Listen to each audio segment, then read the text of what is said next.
Father created a trust fund only for my entitled sister. I made him regret every choice he made. I thought I was just being a good daughter, helping my parents, supporting my family, making sure my sister had everything she needed. But then I found it. A trust fund worth hundreds of thousands of dollars created just for her. Meanwhile, I had been paying their bills, covering their debts, funding their vacations. And when I finally said no, my own father tried to turn the entire family against me. Want to know how I exposed the truth and flipped the script? Stay with me, because this story is about to take a turn you won't see coming. I never thought I'd be the kind of person who lets herself get taken advantage of. I mean, I built my own life from nothing. No handouts, no shortcuts, just me, my laptop, and an unhealthy number of sleepless nights grinding away at financial markets. That's how I made it. That's how I pulled myself out of the paycheck-to-paycheck cycle my family was stuck in for generations. I never flaunted my success. I didn't see the point. If anything, I felt a responsibility to help. My parents had struggled to keep a roof over our heads when I was growing up. My mom working double shifts as a nurse. My dad picking up whatever handyman jobs he could find. And my younger sister, Lily? Well, she was always the baby, the one who needed extra attention, extra support, extra everything. And me? I was the independent one, the smart one, the one who didn't need help. So I gave, quietly, consistently, because that's what family does, right? I paid off medical bills when insurance didn't cover mom's surgery. I covered property taxes on their vacation home because things were tight this year. I even took over Lily's car payments when she swore she'd pay me back, but somehow never did. It became second nature writing checks, transferring funds, saying don't worry about it every time. Dad sighed about another unexpected expense. I told myself it was fine. I was in a position to help, and they were my family. But the thing about being the responsible one is that people start to expect it. At some point, my generosity stopped being appreciated and became an obligation. I didn't see it happening at first. It was little things, Dad assuming I'd foot the bill for family vacations, Mom casually mentioning how nice it was that they didn't have to stress about the house, upkeep, Lily dropping hints about how hard it is trying to start a business when I had all this money just sitting in investments. The shift was so gradual, so subtle, that I didn't even notice how much I was giving until I was sitting at their dining room table, staring at a property tax bill Dad had just slid across to me like I was some goddamn banker. It was supposed to be a simple Sunday dinner, one of the rare weekends I could actually drive down to see them. The house smelled like roasted chicken, candles flickered on the side table, and for a few minutes, it felt almost normal. Until Dad started in. How could you be so selfish? His voice was sharp, cutting, his face red with frustration. I blinked. What? This. He tapped the tax bill like I was an idiot who just didn't get it. The property taxes are due next month, and you're refusing to help. Refusing? I hadn't refused anything. No one had even asked me yet. They had just assumed, once again, that I would handle it. Dad, I started, but he cut me off. Your sister needs that money for her business venture, he said, as if that explained everything. You have more than enough. What's another few thousand to you? I sat there, stunned, the edges of the room blurring, my fingers clenched around the tax bill, the numbers staring back at me like an accusation. Mom was silent, her eyes fixed on her lap. That was worse than the shouting. At least, Dad's anger was open, honest in its own twisted way. But Mom? She knew. She had to know this was wrong, that this wasn't fair, but she wouldn't say a damn thing. I took a slow breath, trying to keep my voice even. Dad, I've been paying for everything for years. The property taxes, Lily's car, Mom's medical bills, even those family vacations. I forced a laugh, but it came out hollow, and I never asked for anything in return. But I can't keep doing this forever. Silence. Then, just as I was about to stand up, I noticed something. A thick manila envelope sitting on the coffee table, half hidden under a stack of magazines. The corner of an official-looking document peeked out. The kind of thing that immediately raises red flags when you've spent years handling financial documents for a living. I reached for it before I even knew what I was doing. "Louise, that's private," Dad snapped, but it was too late. The words hit me like a punch to the gut. Trust fund. Lily Carter. My mouth went dry. My vision tunneled. I flipped through the pages, my hands trembling as the numbers burned themselves into my brain. $400,000. A fund set up exclusively for Lily, with planned contributions growing every year. All this time, all the times they told me there wasn't enough money to help with my college tuition, that I had to take out loans, work 2 jobs, hustle my way through every financial obstacle. All the times I scraped together security deposits, repair fees, insurance payments, while they were quietly building a safety net for my sister. "When were you going to tell me about this?" My voice was barely a whisper, but the weight of it crashed through the room like a hammer. Dad's face twisted, but he didn't deny it. "You weren't supposed to see that." Of course I wasn't. Because they knew. They knew how wrong this was, how unjust, and they still did it anyway. A sick sort of clarity settled over me. The favoritism, the different expectations, the constant, endless demands disguised as family obligations. I had never mattered as much as Lily did. I let the document fall back onto the table, swallowing the sharp lump in my throat. "I guess that explains why you never helped with my student loans," I said, my voice hollow. Dad shifted uncomfortably. "Investment decisions aren't that simple, Rachel. We had to think about the future, just not my future." I exhaled, a slow, measured breath, trying to process the years of lies, the manipulation, the way they had used me without a second thought. And then, as Dad slid the property tax bill back toward me, as if this conversation had never happened, as if my realization changed something inside me cracked. "I'll take care of it," I said, my voice quieter than before. Dad relaxed instantly, nodding as if I had come to my senses, as if everything was back to normal. He didn't realize what I meant. Because this was the last time I was ever going to let them take from me. I left my parents' house that night, feeling like I had been punched in the stomach. The air outside was crisp, but I barely felt the cold as I slid into my car, my hands gripping the steering wheel so tightly my knuckles turned white. My mind was still spinning, replaying every conversation, every lie, every single moment where I had been too blind, too stupid to see what was happening. They had been using me, not just taking advantage of my generosity, but systematically bleeding me dry while securing Lily's future behind my back.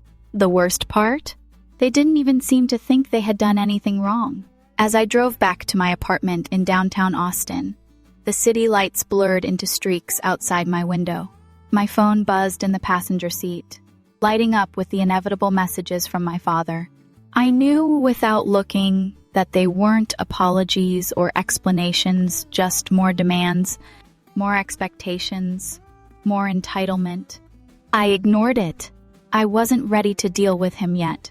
By the time I got home, the weight of everything crashed down on me so hard I had to sit on the edge of my bed just to catch my breath. How had I let this happen?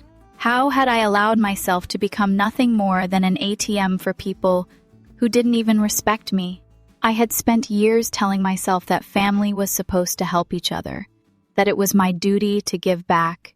But now, staring at the dark walls of my apartment, I realized something gut-wrenchingly simple. It had never been about family. It had always been about control. They had played me, made me believe that my success came with an obligation to take care of them, while they turned around and ensured that Lily never had to struggle a day in her life. I stood abruptly, feeling the sting of humiliation in my chest. I needed to see it all in black and white. Grabbing my laptop, I sat at my desk and opened my finance tracking software, the one I had been meticulously updating for years. I had always been good with numbers, hell, it's how I had made my career, but now, I was about to put those skills to use in a way I never expected. I started pulling up records. 5 years of bank statements, wire transfers, checks written out to my parents, to Lily, to various companies on their behalf. I categorized everything, adding up totals as I went. Property taxes for their vacation home, $52,000. Lily's car payments, $16,800. Mom's uncovered medical bills, $9,200. House repairs, including a new roof I had paid for out of pocket, $23,400.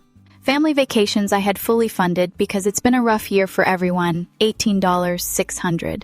The numbers climbed higher and higher, a relentless march of evidence that I had been pouring money into a bottomless pit while my father hoarded wealth for Lily. When I finally hit the grand total, my stomach turned. $153,000. Gone. Just like that. And they had the audacity to tell me I was selfish. My hands shook as I scrolled through the transactions. There were messages from my dad, casually thanking me for helping out as if I had any real choice in the matter. Lily's texts, full of dramatic sighs about how hard it was to start a business when she was financially struggling, despite having a goddamn trust fund. I exhaled sharply, forcing myself to sit back in my chair. My whole life, I had believed that being the responsible one meant being the one who gave the most. That's what they had taught me, drilled into me with their disappointed sighs and guilt-tripping words. But now, staring at the sheer amount of money I had lost, I realized something else. They weren't disappointed in me because I didn't do enough. They were disappointed because they had come to see my generosity as their right, and it was time to take that right away. My phone buzzed again. Another text from Lily, no doubt still oblivious to what was happening. I finally picked it up, scrolling through the messages. Lily, Dad says you're being difficult about the taxes. Don't be selfish, Rachel. I actually laughed out loud, a sharp, bitter sound that echoed in my empty apartment. Selfish? After everything I had done? After everything I had given? I clenched my jaw, my fingers tightening around my phone. No more. The next morning, I called in sick, not because I actually was, but because today I had more important things to do. I drove straight to my financial advisor's office, the same man who had helped me build my portfolio over the years. When I walked in, he took one look at my face and knew something was wrong. Rachel, he said, setting his coffee down. What's going on? I handed him my laptop, showing him the breakdown of every single expense. I need to stop this, I said, my voice steadier than I felt. I need to cut them off. His brows furrowed as he scrolled through the numbers. Then he exhaled. Jesus, Rachel, you've been paying for all of this on your own? I nodded. He sat back, rubbing his jaw. You realize what this means, right? They've conditioned you into thinking this is normal, that their needs come before your own. I know, I admitted, but it stops now. What do I need to do? For the next 2 hours, we crafted a plan. First, I needed to officially separate my finances from my family's. That meant cutting all automatic payments tied to their accounts, removing myself as an authorized user on anything related to them, and making sure they had zero access to my money moving forward. Second, we documented everything. Every dollar spent, every transfer made evidence that I had been financially supporting them for years without anything in writing. The final step? Making it clear that the gravy train was over. When I left his office, I felt lighter than I had in years. But I knew this wasn't over. There was going to be fallout. My father wasn't going to accept this easily. Lily would throw a tantrum. My mother would call, her voice full of carefully placed sadness, trying to pull me back in. But I didn't care. I had spent too many years being the responsible one, the dependable one, the obligated one. Now, I was finally going to be something else. Free. I thought cutting them off would end things. I was wrong. My father didn't just accept my decision, he declared war. Suddenly, I was the villain, the selfish daughter, the one tearing the family apart. And just when I thought it couldn't get worse, He called for a family meeting to publicly humiliate me. But here's the thing, he underestimated me. So what do you think happened next? Did I give in to the pressure, or did I expose him in front of everyone? Comment 1 if you think I backed down, or 2 if you think I made him regret everything. I woke up the next morning to a flood of missed calls and unread texts, my phone vibrating relentlessly on the nightstand. I didn't need to check to know who they were from. My father, my mother, Lily, each one probably escalating in urgency, demanding explanations, laced with passive-aggressive guilt trips. I stared at the screen for a moment before silencing the notifications. They could wait. For the first time in years, I wasn't in a rush to fix their problems. Instead, I got out of bed, made myself a strong cup of coffee, and opened my laptop. The spreadsheet from last night was still on the screen, the numbers glaring at me like a silent accusation. $153,000. I had spent more on my family than most people put into their retirement accounts, and they never once thought to say thank you. I clicked through my banking app, my fingers hovering over the settings as I began the first phase of my plan. Step 1, cut the cord. I canceled the auto pay for my parents' property taxes. It was almost laughable how easy it was, one click, and it was done. No more silent withdrawals from my account. Next, I removed myself as an authorized user on Lily's car loan. She was 30 years old, not a teenager. If she wanted to drive around in an SUV she couldn't afford, that was her problem now. One by one, I severed the financial ties that had been draining me for years. When I was done, I leaned back in my chair, exhaling slowly. My phone buzzed again. Another text from Lily. Lily, WTF, Rachel? My car payment just bounced. The bank says you took your name off. Are you serious? I stared at the message, waiting for some sign of acknowledgement. Maybe an I didn't realize how much you were paying, I'm sorry. Maybe even a sliver of self-awareness. But no, just pure outrage, as if I had personally attacked her. Then a second message.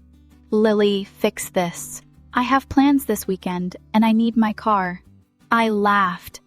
Actually laughed. My sister had a fully funded trust fund waiting for her, a financial safety net I had never been offered, and she was mad that her weekend plans might be inconvenienced because she had to take responsibility for her own bills. The entitlement was staggering. Then came the texts from my father. Dad, this is unacceptable. Call me now. Dad, I don't know what's gotten into you, but you need to stop this nonsense. Family helps family. Ah, there it was. The old family helps family line. A classic. But in my family, that phrase had always meant one thing.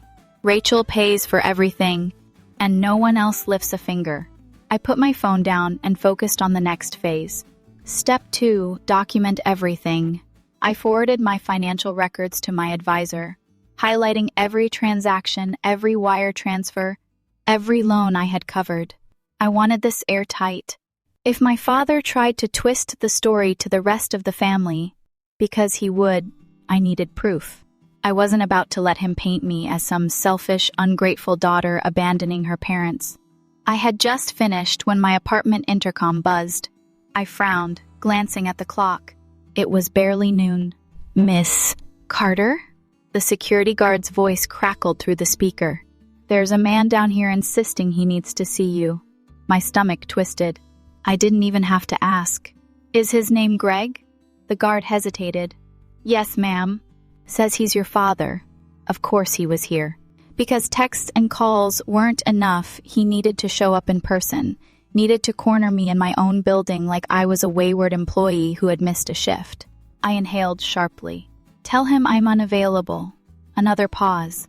He says he won't leave until you come down. I clenched my jaw. He really thought I was going to cave that easily? That he could just show up and intimidate me into fixing his financial mess?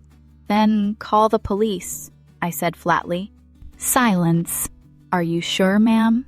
I could practically feel the judgment through the speaker. Because what kind of daughter calls the police on her own father? The kind who has been exploited for years. the kind who has finally had enough. I'm sure. I hung up, my heart pounding, my hands trembling slightly. I stared at the intercom, waiting, wondering if he would actually push it further, if I'd hear the telltale knock at my door. But 15 minutes later, I got my answer. A text from my cousin, Thomas. Thomas, hey, just saw Uncle Greg getting escorted out of your building by security. Are you okay? I exhaled, tension leaving my body in waves. Then another message. Thomas, about time you stood up to them. The way they've treated you versus Lily has been wrong for years. I stared at my phone, caught off guard. I had always assumed no one else noticed. That the favoritism, the double standards, were just something I had imagined. But here was Thomas, someone in the family, confirming what I had always known deep down. I typed back quickly. Me, I'm fine. Just dealing with some overdue financial boundaries. Thomas, good. If they try to pull anything, let me know. I hadn't expected that. Support. From someone in my own bloodline. It was a foreign feeling. My phone buzzed again this time, an unknown number. I hesitated before answering. Rachel? My mother's voice came through, carefully modulated, as if she were trying to control the tremor beneath it. Your father is very upset. I closed my eyes. Of course he was. You had him removed from my building, she continued, her voice tight with disbelief. Do you have any idea how that made him feel? I let out a slow breath. Mom, I said, my voice calmer than I felt. Do you have any idea how I feel? She went quiet. I continued. I've spent over $150,000 keeping this family afloat while you and Dad set up a trust fund for Lily. And somehow I'm still the bad guy? She exhaled shakily. It's different, Rachel. Lily needs more help than you do. I felt the familiar sting of that excuse, the same one they had been using my whole life. But this time, I didn't let it cut as deep. I'm not paying the property taxes, I said firmly. I'm not paying for Lily's car. I'm not covering another cent for this family. A long silence stretched between us. Then, quietly, she asked, what are we supposed to do? I almost laughed at the sheer audacity of it. They had planned so meticulously for Lily's security but hadn't once considered their own, because they had assumed I would always be there, that I would always clean up their messes. I don't know, I said, my voice void of emotion. But that's not my problem anymore. And then, for the first time in my life, I hung up first. I knew the storm wasn't over. Cutting off my financial support was one thing, but my father wasn't the type to take a loss without a fight. He had spent years conditioning me to believe that my money was our money, that my success was a resource for the family to tap into whenever they saw fit. He wasn't just going to let that go. Sure enough, the next few days were an onslaught. Calls, texts, emails, each one angrier than the last. I ignored them all. I thought that maybe, just maybe, they'd get the hint. But I should have known better. My family didn't believe in taking no for an answer. On the third day, I got a call from my uncle, Pete, my dad's older brother. That alone was unusual. Pete and I had never been particularly close, but he'd always been the quiet observer in the family, the one who never got involved in the drama but always seemed to know everything. I let the call go to voicemail, but when I checked it, his message made my stomach tighten. Rachel, I just got off the phone with your dad. He's telling the whole family that you're refusing to help them and that they might lose the lake house because of you. He's calling for a family meeting this weekend at their place. I figured you should know. I stared at my phone, my jaw clenching so tightly it hurt. A family meeting? Of course! My father wasn't just trying to pressure me into backing down. He was trying to turn everyone against me. Paint me as the ungrateful, selfish daughter who had abandoned her parents in their time of need. He was calling in reinforcements, knowing damn well that in our family, collective guilt was a powerful weapon. I should have been furious. And I was. But more than that, I was done. I texted Pete back. Me, thanks for the heads up. I'll be there. If my father wanted to put on a show, I'd make sure he wasn't the only one controlling the narrative. The day of the meeting, I drove to my parents' house with a folder of meticulously prepared documents. Every transaction, every payment, every financial record of the money I had given them over the years, organized, highlighted, undeniable. If they wanted to have this conversation, I was going to make damn sure we had it with all the facts on the table. When I pulled into the driveway, there were already several cars parked out front. My stomach twisted, but I forced myself to breathe through it. This wasn't like before. I wasn't here to defend myself. I was here to show them the truth. Inside, the living room was already full. My parents, Lily, my Aunt Catherine, my Uncle Patrick, a few cousins I barely saw anymore. They all looked up when I walked in, some with curiosity, others with judgment already set in their eyes. My father stood near the fireplace, arms crossed, looking every bit like a man who thought he was about to win. "Rachel," he said, his voice heavy with feigned disappointment. "I'm glad you decided to come." I set my bag down, my expression unreadable. "You called a family meeting about me." It only seemed fair that I showed up. Dad sighed dramatically, shaking his head as if I had already proven his point. "Rachel, we're all very concerned. You've been acting irrationally, making financial decisions that hurt this family. Your mother and I have been worried sick." I tilted my head. "Worried about what, exactly?" He gestured broadly, as if the answer should have been obvious. "The lake house, for starters. The property taxes are overdue. We've always handled these things together, but suddenly you're pulling away. And Lily's car, do you even realize what you've done? She's struggling, Rachel, and I just stopped paying for it?" I finished for him. "Yeah, I know. That was intentional." A murmur spread through the room. My father's face tightened. "Rachel, I don't know what's gotten into you, but this is not how we treat family." I let out a slow breath and reached into my bag, pulling out the folder. I flipped it open, my fingers steady as I took out the first document and placed it on the coffee table for everyone to see. "This is a record of every payment I've made for this family over the last 5 years," I said, my voice calm but firm. "Over $150,000. Property taxes, home repairs, medical bills, car payments, everything." Silence. I continued, laying down another paper. "This is a breakdown of how much I personally paid for the lake house alone, property taxes, maintenance, even the new roof last summer." I glanced at my father. "You never offered to pay me back for any of it." More silence. The energy in the room shifted, some people shifting uncomfortably, others now looking at my father with wary curiosity. Then I placed down the final document. "And this," I said, locking eyes with my mother, "is the paperwork for the trust fund you and Dad set up for Lily. $400,000. The reaction was immediate. Aunt Catherine let out a sharp breath. Uncle Patrick's eyebrows shot up. Even Lily looked stunned, like she hadn't expected me to actually bring it up. My father's face darkened. "That's private family business." I laughed, but there was no humor in it. "And what the hell do you think my money has been all these years? Public charity?" For the first time, my mother spoke, her voice softer than the rest. "Rachel, it's not what you think." I turned to her. "Oh, really? Then explain it to me. Explain why, when I was working 2 jobs in college just to afford rent, you told me there wasn't any money. Explain why, when my car broke down, you told me I needed to be more responsible with my finances while you were secretly building a financial safety net for Lily." She had no answer. I let the silence hang, then turned back to the room.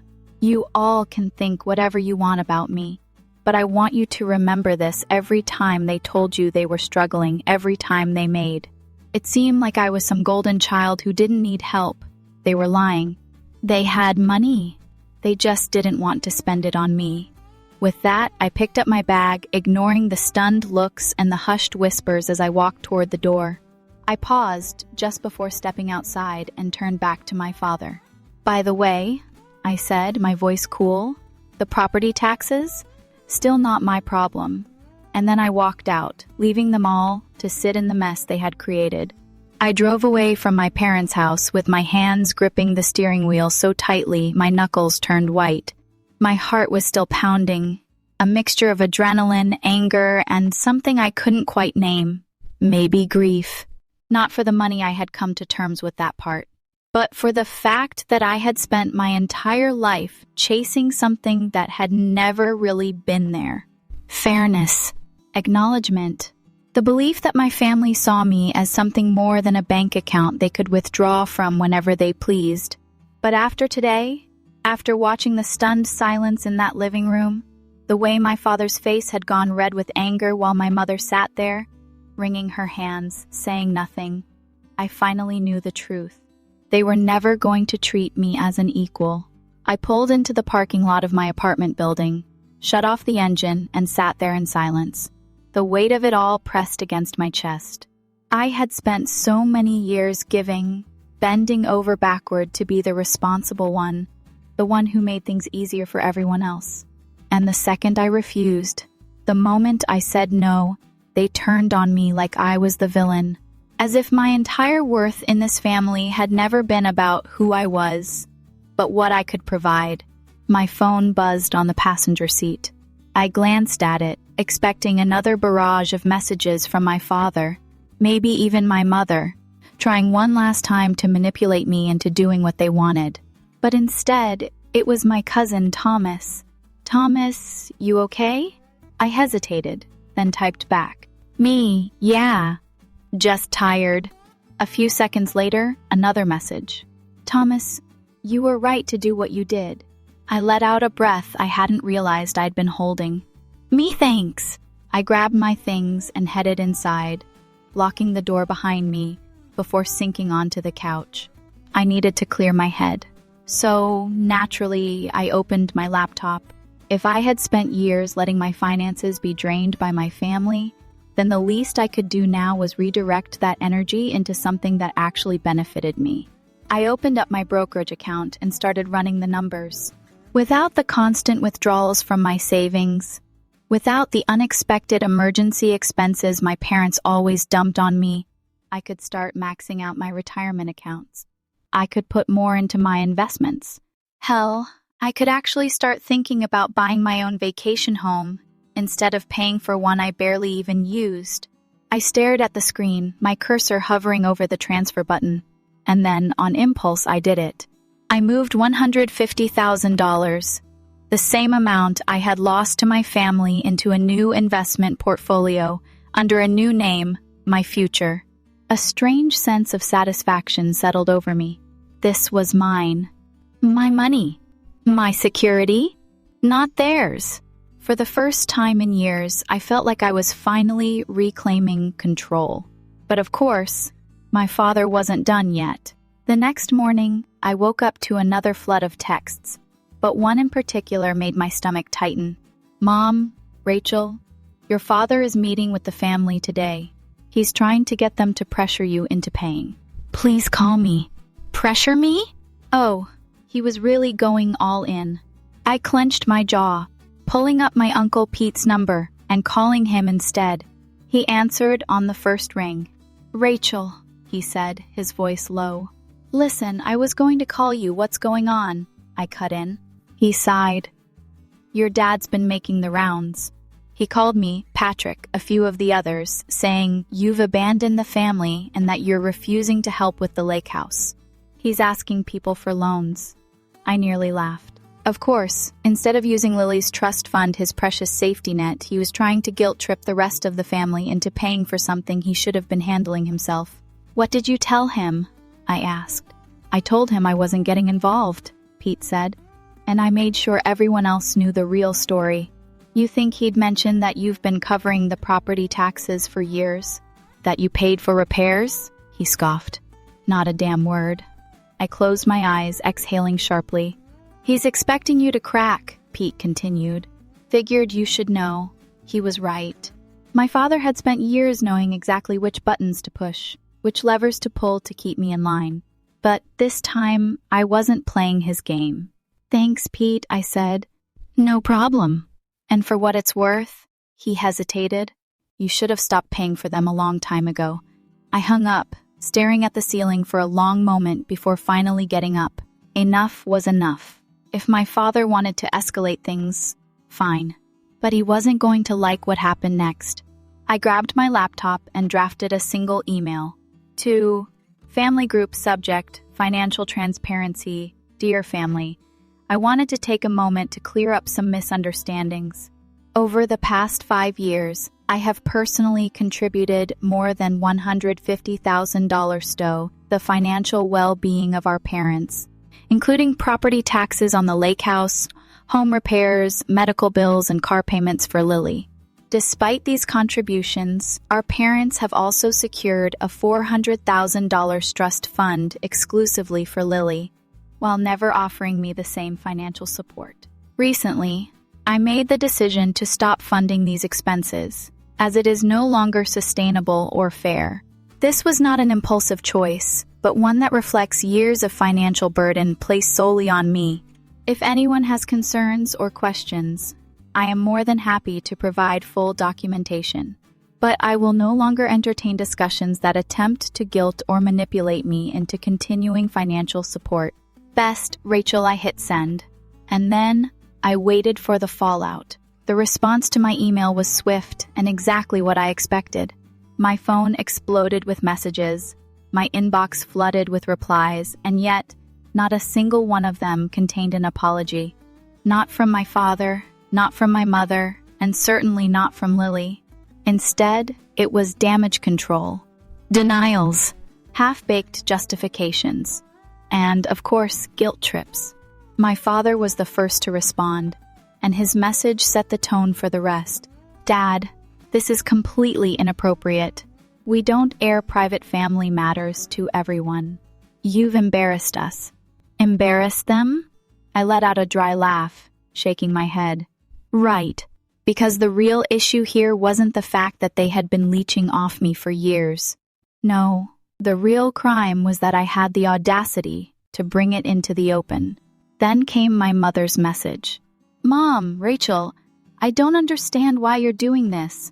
You know we've always loved you. You're the strong one, the independent one. We just thought you didn't need as much help as Lily. Can't we talk about this? There it was. That same old excuse, wrapped in sugar and regret, designed to make me second-guess myself. But I didn't. Not this time. And then, of course, Lily. Lily, wow, Rachel. Way to make me look like a spoiled brat. You're acting like I don't deserve the trust fund. Like I haven't had struggles, too. You think just because you worked a lot, you suffered more than me? I clenched my jaw, staring at the message, wondering if she even heard herself. She was still missing the point. This wasn't about whether or not she had struggles.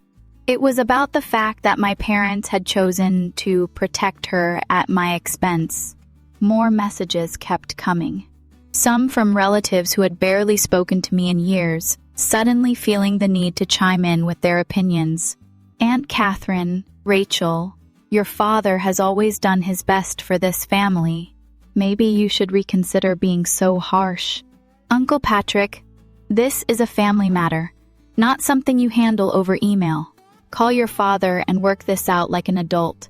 Right, because I was the problem here. Not the lies, not the manipulation, not the blatant favoritism. Just me.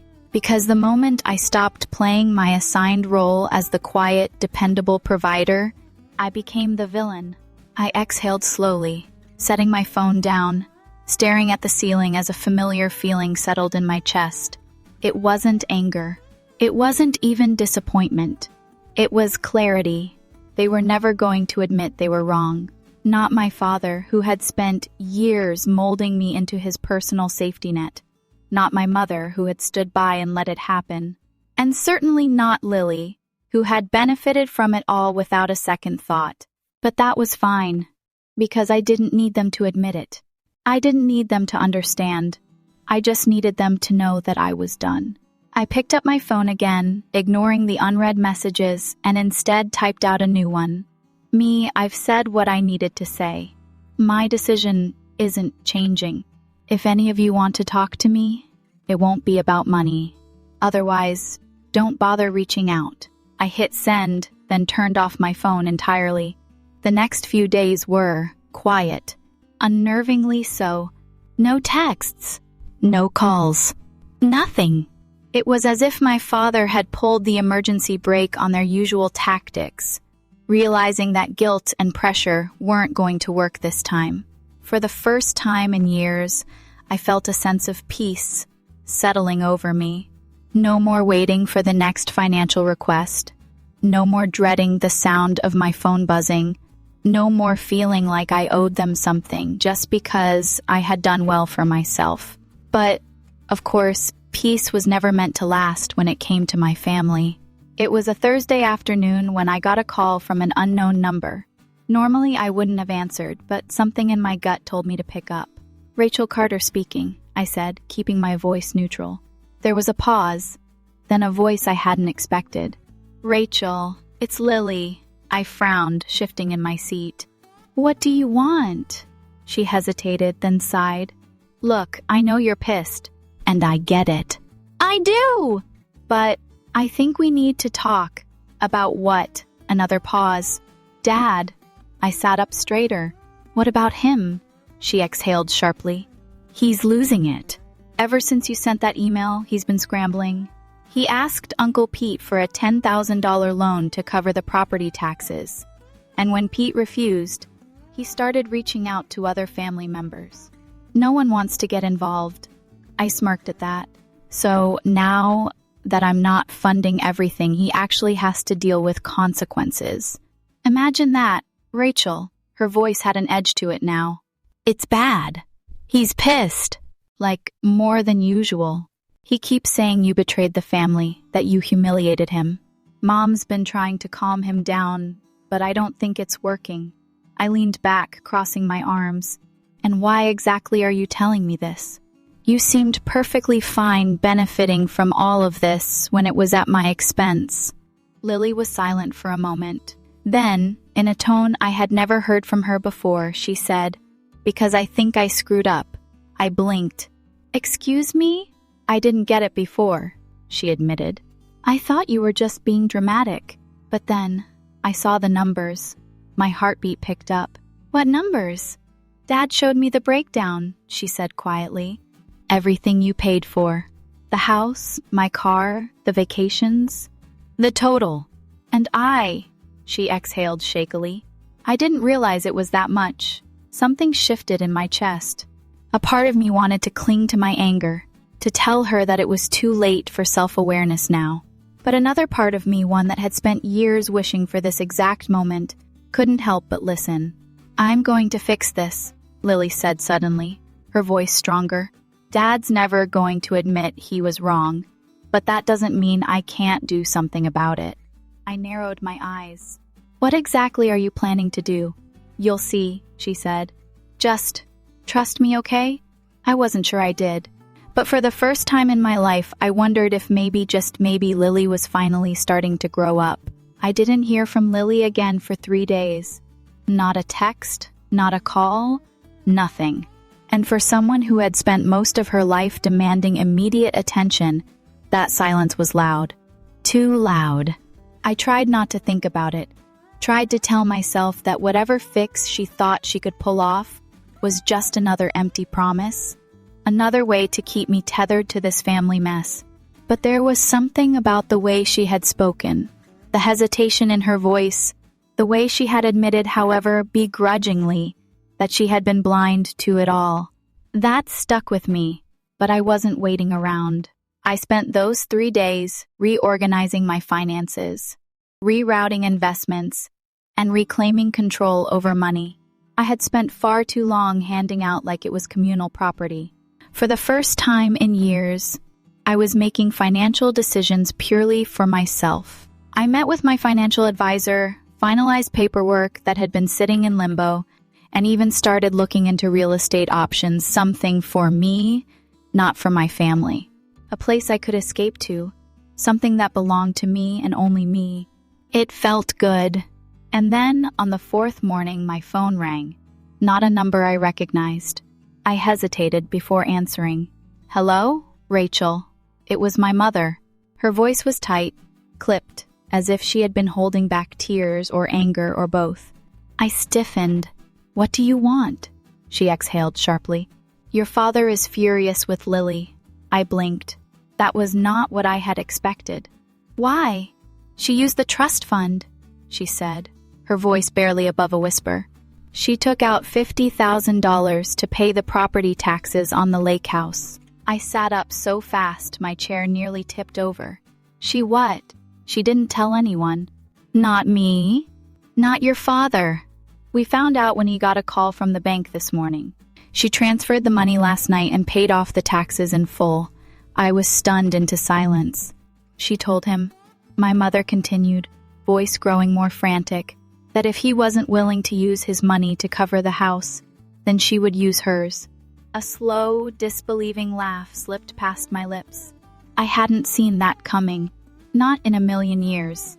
I pictured my father, red-faced, livid beyond belief, his carefully built financial hierarchy crumbling under him. He had spent years grooming Lily into believing she was entitled to everything, had built an entire system where she never had to struggle, never had to think about where money came from, because it was always just there. And now, the very person he had tried to protect from the realities of financial responsibility had turned around and done the one thing he never expected, acted independently. She said she felt guilty, my mother added quietly. She told him she never realized how much you were paying until she saw the full breakdown. She said it wasn't right. I shook my head in disbelief. And let me guess, Dad lost his mind. He's refusing to speak to her, she admitted. He stormed out of the house this morning, said she betrayed him. I rolled my eyes. Of course he did. He wants to fix this, she continued. He's meeting with his financial advisor this afternoon to figure out how to undo the damage. I let out a sharp laugh. Undo the damage? The only damage here is to his ego. You don't understand, she snapped. He's talking about cutting Lily off completely, removing her from the trust, taking her name off of everything. I paused, my amusement fading. That was extreme, even for my father. He had never punished Lily before, never given her a reason to doubt her place as the favored child. But now, when she had done the bare minimum of acknowledging my contributions, he was willing to erase her from his financial plans entirely? Mom, I said slowly, are you actually worried about Lily losing access to money? Or are you worried that you will? She sucked in a sharp breath. That's not fair, isn't it? I pressed. You and Dad have spent years treating me like an unlimited resource while making sure Lily never had to lift a damn finger. And now, the second she tries to take responsibility for something, he wants to disown her financially. That's convenient. She didn't respond right away. When she finally spoke, her voice was low. I just don't want to lose my family over this. I let out a bitter chuckle. You already lost me. Silence stretched between us. Rachel, she said after a long pause, can't you talk to him? Tell him that this doesn't have to be a fight? I closed my eyes, shaking my head. I'm not fixing this for you. Or for him. I'm not asking you to fix it, she said quickly. I just don't want him to do something he'll regret, I sighed. Oh, he'll regret it, all right. But not for the reasons you think. Another silence. Then, in a voice so quiet I barely heard it, she said, I wish things had been different. My throat tightened. For a brief, fleeting second, I heard something in her voice that I hadn't expected. Regret. But it wasn't enough. Not now. You had plenty of chances to make them different, I said, my voice steady. But you didn't. I ended the call before she could say another word. I stared at my phone for a long time after that, my mind racing. Part of me wanted to call Lily, to ask her why now? Why this? Why she had suddenly decided that I wasn't just an afterthought. But another part of me, the part that had spent years burying disappointment after disappointment, told me to let it play out on its own. My father wanted to cut her off? Fine. Let him. Maybe for the first time in her life, She'd finally understand what it felt like to be discarded. And maybe, just maybe, she'd learn how to stand on her own. Either way, I wasn't going to be the one to save her. Not anymore. I expected things to escalate, but I wasn't prepared for just how quickly my father would unravel. By the next morning, my inbox was flooded with emails from extended family, each one dripping with varying degrees of concern, confusion, and barely concealed judgment. My father had gone on a full-blown campaign, spinning the story to make it seem like I had somehow forced Lily into paying the property taxes, like I had manipulated her into defying him, as if I had orchestrated the entire thing just to humiliate him. I scrolled through the messages, my fingers tightening around my phone. Aunt Catherine, Rachel, I don't know what's going on between you and your father, but this isn't like you. Family is supposed to stick together. Uncle Patrick, your father told me about the trust fund situation. I get that you're upset, but don't you think you're overreacting? Cousin Melissa, Rachel, Dad says your father is devastated. Maybe you should just let this go? Let it go. Right. Because that was always the answer, wasn't it? Just let it go. Just accept it. Just keep quiet for the sake of family harmony. I had spent years swallowing my resentment, nodding along, playing the role they needed me to play. But now that I had finally stepped out of line, they didn't know what to do with me. I was still scrolling when my phone rang. Lily! I hesitated before answering. Yeah? She sighed. I just got off the phone with Dad. And he's pissed, she said, her voice tight. Like, really pissed. He said I betrayed him, that I embarrassed him, She let out a bitter laugh. That I ruined everything. I leaned back in my chair. Sounds familiar. I told him he was being ridiculous, she continued. I told him it wasn't fair that you had to pay for everything while I got a free pass. And do you know what he said? I could guess. What? He said, Rachel could afford it. You can't. I let out a slow breath, forcing myself to stay calm. And that right there is the problem, Lily. He's never seen either of us as actual people, just assets to be managed. She was quiet for a moment. I think I finally get it, she said softly. I rubbed a hand over my face, exhaustion settling in. Took you long enough. She exhaled sharply. I know, and I know I don't deserve your forgiveness for how I've acted. But I want to fix this. For real this time. I frowned. What does that mean? It means, she said, her voice firm, that I'm not done standing up to him. I didn't know what that meant, not really. But something about the way she said it made me believe her. That belief lasted exactly 12 hours. That evening, as I was pouring myself a glass of wine, my intercom buzzed. I frowned, setting down my glass before pressing the button. Yes? Miss Carter? The doorman's voice crackled through. Your father is here. He says it's urgent. I froze. Miss? The doorman prompted. Should I tell him you're not available? I clenched my jaw. No! Let him up. The next few minutes felt like slow motion. I paced my living room, my mind racing, every nerve in my body bracing for impact. My father had never once come to my home unannounced. If he was here, in person, it meant he had run out of ways to manipulate me from a distance. It meant he was desperate. When the knock came, I didn't hesitate. I yanked the door open and met his glare head-on. Rachel, he said, his voice cold, controlled. Dad, I replied, mirroring his tone. He stepped inside without waiting for an invitation, his presence filling the room like a storm cloud. He looked around, as if seeing my apartment for the first time, his gaze flicking over the sleek furniture, the high ceilings, the framed degrees on the wall, and I knew exactly what he was thinking. This is what I built without him. He turned back to me, eyes sharp. You've made a mess of things. I crossed my arms. No, Dad. You did that all on your own. His nostrils flared. You had no right to involve Lily. I let out a sharp laugh. Involve her? She made her own choices. For the first time in her life, She actually took responsibility for something. And you hate that, don't you? You don't understand, he snapped. She's not like you. She's not capable, I finished for him. Independent? Worth investing in? His silence was all the confirmation I needed. I stepped closer, my voice steady. You spent our entire lives making sure Lily never had to struggle, while making sure I never had a safety net. And you know what? That was your choice. But this, I gestured between us, this is mine. I'm done being used. I'm done cleaning up your messes. And I'm done pretending like any of this is normal. His jaw tightened. You think you're punishing me by cutting us off? You think this makes you strong? I tilted my head. No, Dad.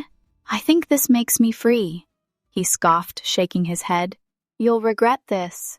No, I said simply. You will. For the first time, I saw something flicker in his expression. Not just anger, not just frustration, but real, actual fear. And it was the most satisfying thing I had ever seen. Without another word, he turned and walked out. I stood there for a long time after he left, listening to the silence he left behind. I expected to feel sad, maybe even guilty, but I didn't. I just felt lighter, and for the first time in my life, I knew exactly what that meant. I thought cutting them off would be the hard part. I thought walking away, standing my ground, telling my father no for the first time in my life would feel like ripping off a Band-Aid from a wound I wasn't even sure had healed. But I was wrong. That was the easy part. The real challenge was what came next: the silence, the space, the absence of expectation. For the first time in my life, I wasn't waiting for the next demand, the next guilt trip, the next impossible favor disguised as a family obligation. And it was disorienting. The morning after my father stormed out of my apartment, I woke up feeling lighter than I had in years. No unread messages, no missed calls, no urgent family crises waiting for me to solve. Just my own life, stretching out in front of me like an open road I hadn't realized I could take. I made coffee, sat on my balcony, and for the first time in a long time, I allowed myself to think about me. Not my parents, not Lily, not the tangled mess of expectations and responsibilities I had carried for so long. Just me. And then my phone buzzed. I stared at it for a moment, my heart instinctively bracing for another round of manipulation. But when I saw the name on the screen, I sighed. Lily! I hesitated before answering. What now? She let out a sharp breath. Okay, so you're gonna want to hear this. I leaned back in my chair, taking a slow sip of coffee. Dad met with his financial advisor this morning. I wasn't supposed to know, but Mom told me. He's restructuring the trust. That got my attention. I sat up straighter. What do you mean restructuring? He's splitting it, she said. 50-50. I nearly dropped my coffee. You're kidding. I'm not, she said quickly. And before you say anything, I didn't ask him to do it. I think he realized he pushed too hard. That if he didn't, he was going to lose both of us. I didn't know what to say. For so long, my father had treated me like a means to an end, like a tool he could use and discard when necessary. The idea that he would willingly, voluntarily take a step toward fairness, it didn't compute. Lily exhaled. I know it doesn't make up for everything. And I know you probably don't even want the money at this point. But I thought you should know. I stared at the horizon, the sun glinting off the buildings in the distance. Why are you telling me this, Lily? She was quiet for a moment. Because I don't want to be him. I blinked. She cleared her throat. I don't want to be the person who takes and never sees the damage I leave behind. I don't want to be the kind of person who only realizes their mistakes when it's too late. I wasn't sure how to respond to that. I'm not saying I deserve forgiveness, she continued, but I am saying that I want to be better. And maybe that starts with this. I let out a slow breath. Okay, she hesitated. Okay? Yeah, I said. Okay. It wasn't much. It wasn't a grand reconciliation, or some perfect Hollywood ending where everything magically fell into place. But it was something. And for now, it was enough. A week later, the legal paperwork arrived. My father hadn't spoken to me since that night in my apartment, but the documents spoke for themselves. The trust fund had been officially split. My name added to the accounts I had been denied access to my entire life. There was no letter, no note, no olive branch extended with the papers. Just business. A transaction. One final attempt at control. And maybe in the past that would have bothered me. Maybe I would have clung to the hope that he would finally see me as more than just an asset. But now I just signed the damn paperwork and sent it back. It wasn't about the money. It was about the principle, the acknowledgement, the balance of power shifting in a way I never thought possible. And with that, I was free. I took a trip the following weekend. Not a family vacation, not a compromise to keep the peace, not an obligation. Just me. I booked a flight to California, rented a small oceanfront house, and spent 4 days doing absolutely nothing but breathing. I walked along the beach at sunrise, felt the cold water lap at my feet, let the wind whip through my hair without a single thought of responsibility or expectation weighing me down. For the first time in my life, I wasn't just surviving. I was living. I thought about what my father would say if he could see me now. If he'd call me selfish, irresponsible, foolish for choosing myself over the family. And for the first time, I didn't care. Because this was mine. My time. My peace. My future. And I wasn't giving it up for anyone. My father thought he could control me forever. That I would always be the responsible one, the dependable one, the obedient one. But when I walked away, when I stopped paying, stopped listening, stopped caring, he finally had to face the truth. He lost. I won. And for the first time in my life, I was free. So tell me, have you ever been in a situation like this? Have you ever been expected to give and give while others took everything for granted? Share your story in the comments. I know I'm not alone in this. If there's one thing I've learned, it's this. Financial boundaries are not just necessary, they're survival. In America, we're raised on the idea that family comes first, but that doesn't mean sacrificing your financial well-being for people who only see you as a resource. Wealth isn't just about money, it's about control. If you let others dictate how you spend, save, or give, you'll never truly own your future. I learned the hard way that saying no isn't selfish, it's smart. Protect your time, your energy, your finances. Because at the end of the day, no one will secure your future but you.